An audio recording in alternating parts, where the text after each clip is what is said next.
What I learned in boating school is, this game's really good. Does that work?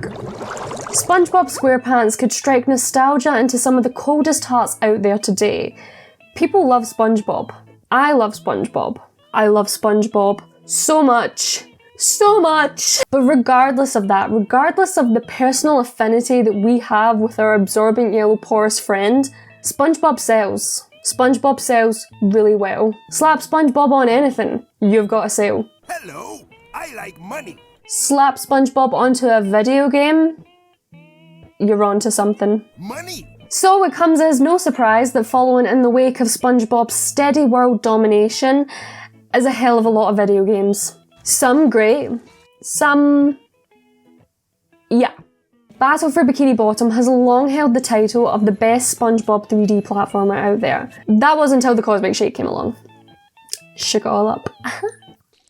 Oh, brother, this guy stinks! With all the fun of a classic PlayStation 2 platformer, but with the animation and graphics that hold up on current gen consoles. SpongeBob SquarePants The Cosmic Shake is a beautifully crafted platformer that had me smiling ear to ear and laughing out loud. This game has clearly been made with so much love by people who genuinely enjoy or at least like SpongeBob. You can literally ride the mitten in this game.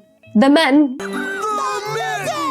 The game opens with SpongeBob and Patrick on a trip to Glove World where they meet Madame Cassandra, a mermaid who sells magic bubble soap. Yep, definitely magic bubble soap. Infatuated with the magic bubbles, SpongeBob accidentally creates too many, blowing a hole through the universe, and in turn creates a massive portal that has engulfed all of our Bikini Bottom friends, scattering them across different worlds and turning Patrick into a balloon. Oh, so this is the thanks I get for working overtime. Together, SpongeBob and Patrick must collect as much cosmic jelly as they can, apparently that holds the universe together or something, and deliver it to Madame Cassandra so that she can help fix the mess. All SpongeBob fans alike will be able to find a reference to their favourite episode through a wide variety of unlockable costumes for SpongeBob to wear. And while costumes that don't follow the game's storyline don't appear in cutscenes, which was slightly disappointing at first as it would have been hilarious to see the dried up SpongeBob costume in some of these scenarios. I don't need water! Water's for quitters! I don't need it! I don't need it! However, the quality and animation in these cutscenes is truly on par at times with a SpongeBob movie. The lighting and the fluid movement of the characters definitely had a Sponge on the Run and Camp Coral-like feel to it at times. And with the full original cast returning to reprise their roles, including Clancy Brown, cutscenes and character dialogue are a joy to listen to. From the main Bikini Bottom hub, levels are scattered across 7 unique worlds, from Wild West jellyfish fields to prehistoric kelp forest. Gameplay is the perfect level of family friendly and isn't too easy but isn't too difficult. It does serve as a reminder that SpongeBob is obviously targeted towards a younger demographic, however with scattered nods to the early seasons of the cartoon littered throughout the game. These restraints are so tight, I can't feel my leg anymore. Older fans are going to find themselves laughing out loud and smiling to themselves when they notice an Easter egg or two. This game also boasts a ridiculous amount of ugly close-ups, and I cried every single time they appeared. Oh my goodness! Unlike his predecessor Battle for Bikini Bottom, in the Cosmic Shake the only playable character is SpongeBob. However, our porous friend has adopted several new skills which are similar to some of the character-specific abilities we saw in Battle for Bikini Bottom. SpongeBob can now glide, swing, cartwheel and karate kick all on his own. Just practicing my karate, sir. Or karate, as some call it.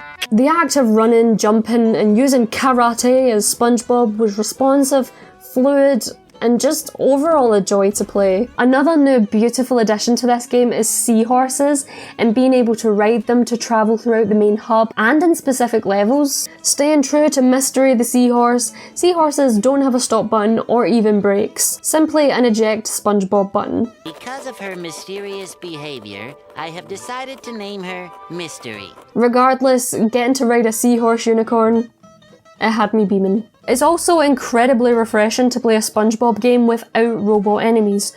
Trust me, there's a lot more of them than you'd expect there to be. While jelly goo aliens might not be a massive step up, it was a nice change, and the different strength of enemies as you progress through the game are unique and fun to battle. Boss levels feature well-known characters across their various universes, such as Gary the Snail and even Glovey Glove himself. Who the hell wants to beat up Glovey Glove? In classic collectathon style, there are more than enough collectibles in every level that require you to revisit that level at least once. So while there is no real shortage of replayability in this game, I just wish it went on for longer. I genuinely enjoyed it that much. There is a slight issue currently with the Goo Lagoon level and being unable to reach a certain collectible due to Prawn not leaving after being defeated. Rude. His incredibly strong projectiles make it nearly impossible to get this certain collectible. However, we have been assured that this will be fixed in a future update.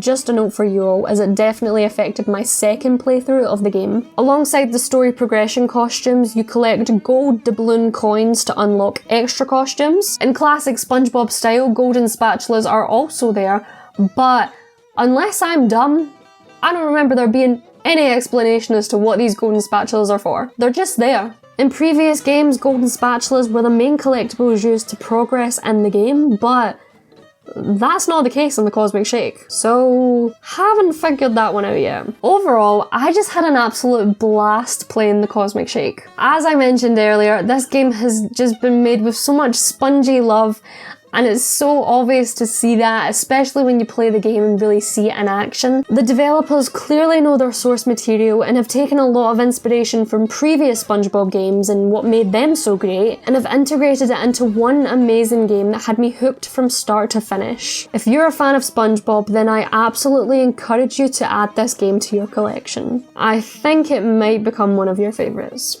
Thank you so much to THQ Nordic for sending me a copy of the game to review, and be sure to let me know in the comments if you're going to be picking up the Cosmic Shake. I hope you all enjoyed, and remember that licking doorknobs is illegal on other planets.